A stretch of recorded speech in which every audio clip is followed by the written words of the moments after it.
Ladies and gentlemen, welcome back to my show, Conversation with Lemay Nation, a curated taste for the finest things in life. Welcome to episode 10 of season 1, the last episode of this season, but of course we're not gonna stop. We're gonna continue doing beautiful episodes later on for season 2, and I have a lot of beautiful surprises for you.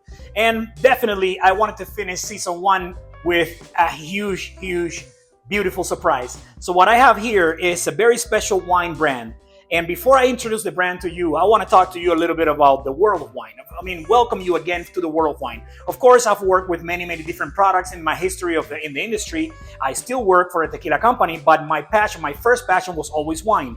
And I actually started studying wine before I became, certified in tequila, whiskey, beer, everything else. Wine is actually the first one you need to learn when it comes to entering the industry because it's the oldest one compared to beer.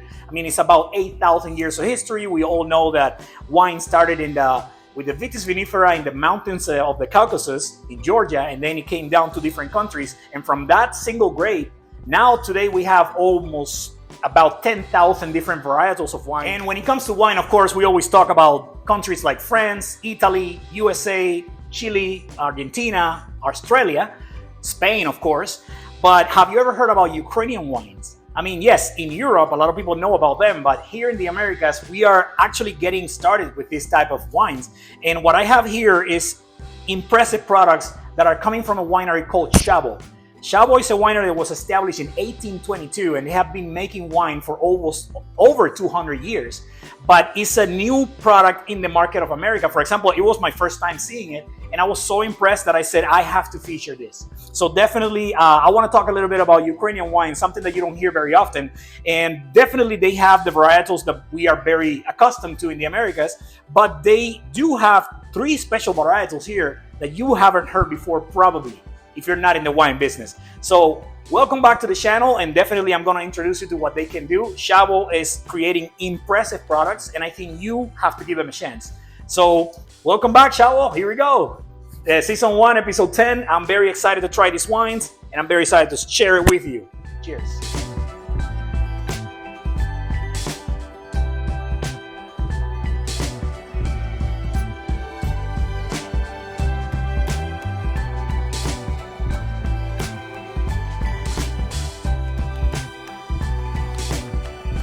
SHABO produces many different types of wine, and you have here the varietals like Cabernet, Cabernet Merlot, Merlot, Chardonnay.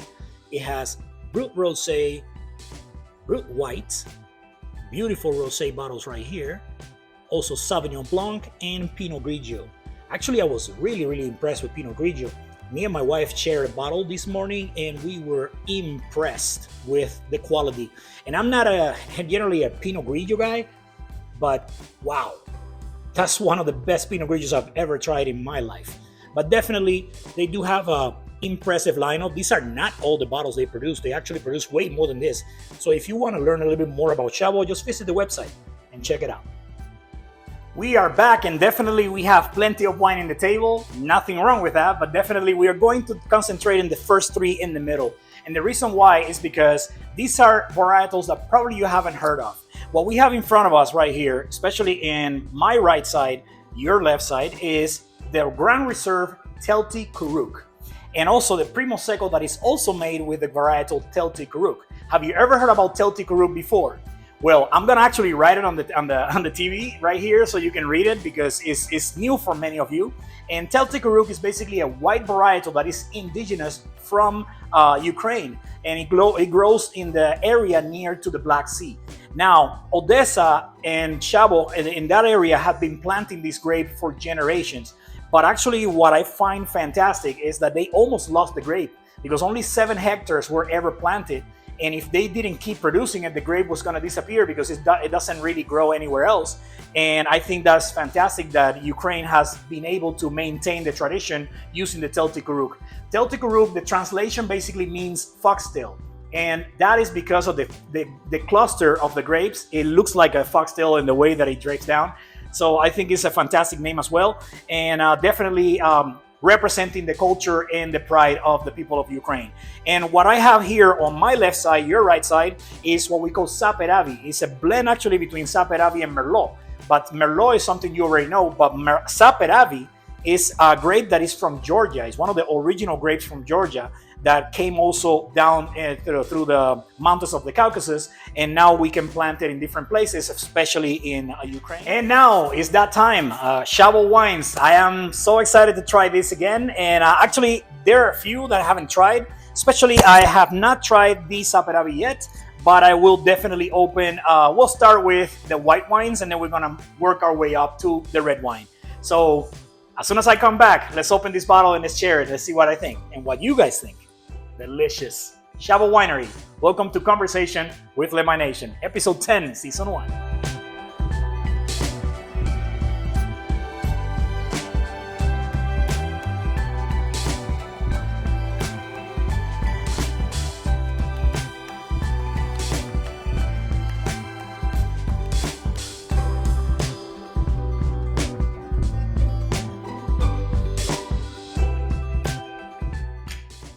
All right, we are back and it's time to drink some wine. Let me make a disclaimer again. Remember, I am not a sommelier, so I do have a lot of training in wine, and I've been studying and I've been tasting a lot of wine for a long time, but I do not consider myself a sommelier. I just love what I do, and I hope I can pass the passion to you guys as well. Maybe in the future I will take the test, but I'm not ready for that yet.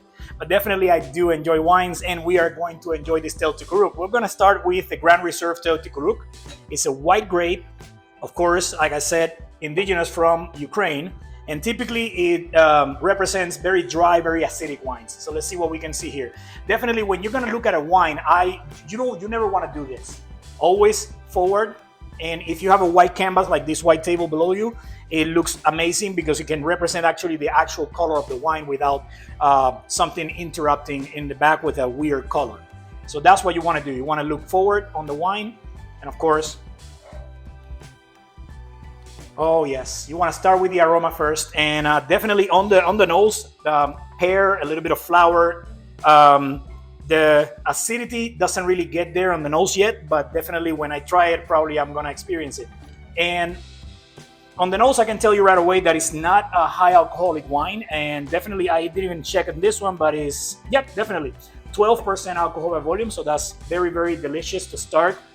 Typically, you can pair it with seafood, chicken, white meats, cheese, all of that. So let's enjoy a little bit. Oh my God, I love the nose of this. It's just fantastic.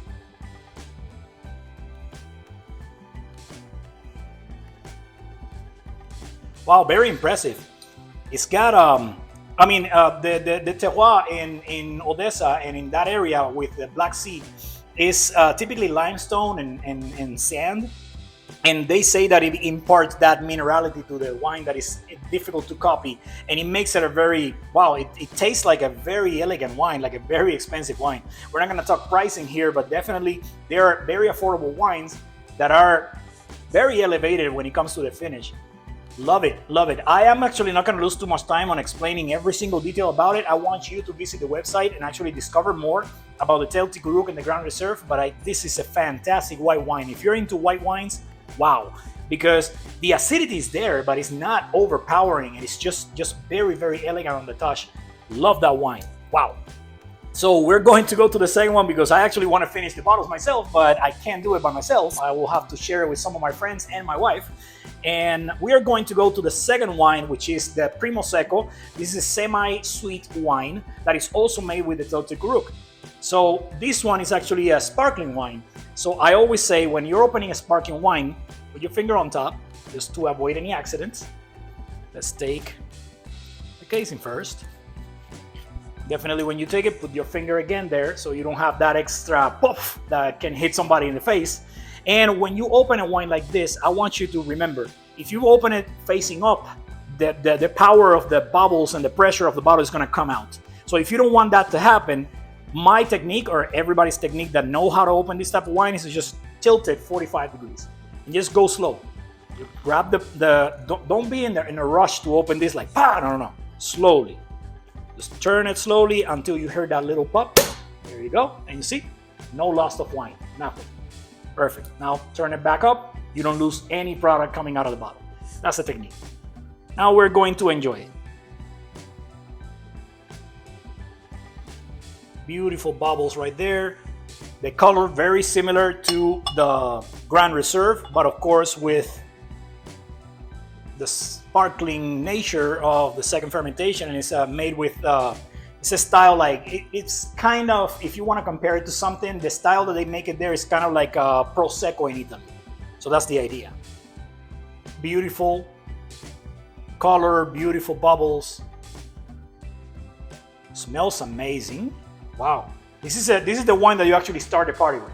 You start cheering with this, you start celebrating when you arrive to the dinner, and then you go to probably the Teotihuacan Grand Reserve, and then you finish with the red wine with your steaks. But let's try it. Wow. You know what? I'm just gonna tell you, that is a party in a bottle. That's how I can demonstrate, describe this wine. Delicious. Actually, it is on the sweeter side, but it's not sweet. Like if you're not a fan of very sweet wines, this is perfect because it has still a little bit of the acidity and the minerality and the flowers and the pear, a little bit of citrus over there, but definitely it has a hint of sweetness, but it's not overpowering. It's definitely not on the sweet side. It's kind of like in the semi-sweet, but tight, hitting back more on the dry side. Love it. Amazing wine. Primo Secco. I'm very impressed with this wine. Very, very impressed. Big party starter right here. And then last but not least, we're going to try the beautiful red wine Saperavi blend with Merlot. Oh my God, look at that color. Delicious. Look at that. That is elegant. And of course, I am using Riedel glasses. Riedel is one of the best or the best wine glass ever made. So if you have the means to acquire this type of glasses, this is the experience of a lifetime when it comes to serving a wine. And look at this. Just fantastic ruby color. Saperavi is well known for having a very dark skin and creating these beautiful full body red wines.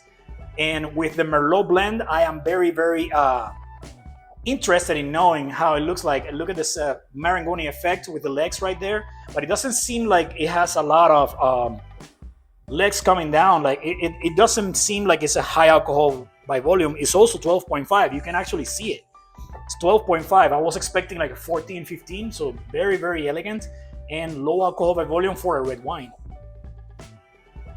Oh my God, and the nose is fantastic. Actually, I'm going to let it breathe for a little second because I forgot to check the alcohol by volume in this one. So we're talking about 11.5 for the Primo Secco, 12 for the Grand Reserve, and 12.5 for the Saperavi. Very low alcohol by volume wines compared to the classic in this category.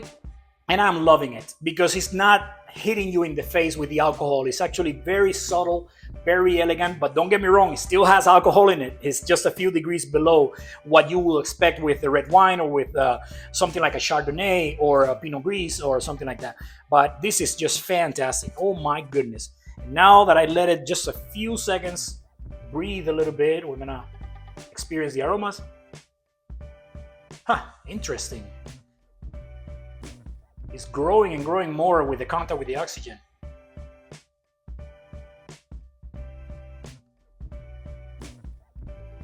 Beautiful tannins, fantastic structure, full body, but without a high alcohol by volume. That is impressive. I've never tried a wine like this in my life.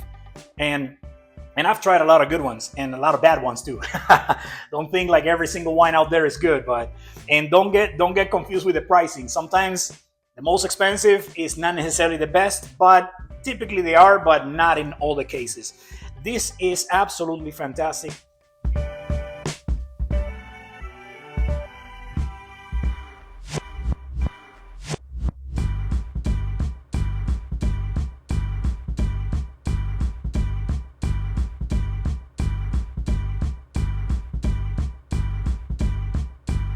And I actually, wow.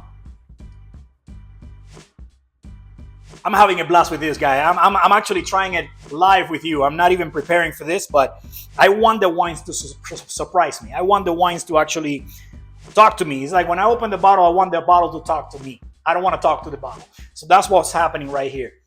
I can sip on this all day, every day. It is fantastic. It will go really well with red meat. It will go really well with even spicy, because it has that Merlot base that it creates a little bit of sweetness at the end, but it's not sweet. It has a beautiful balance between tannins, dryness, and also the sweetness that is created by the Merlot. But then definitely the Saperavi is a very, very interesting grape. A little bit of leather there, red fruits. Wow.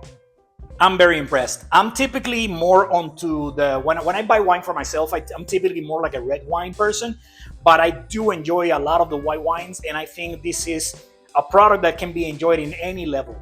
From the Grand Reserve Tel Tikuruk to the Primo Seco to the Saperavi, my goodness, what a product. And I had the opportunity to try many of these ones that are on the table. I have not tried the Rosé yet, and I have not tried the sparkling right here, but almost all the other ones, the Cabernet, the Merlot, also fantastic product. Thank you so much for allowing me to do this. SHABO Wine, very, very, very impressed, and congratulations to Georgie and the entire team. Love it. You guys gotta try it. Check the website. Continue to learn more about wine. I'm not gonna spend too much time on this because I'm gonna finish all 3 bottles by myself. I'm in love. Thank you so much for looking at being with me here in this episode. I'm actually mind-boggling with this type of deliciousness that I have in front of me. Thank you so much. Let's continue fighting, and let's continue learning, and let's continue enjoying beautiful wines, and do it responsibly, okay? See you later, guys. Thank you so much. Conversation with Lemay Nation, episode 10, season 1 is a wrap.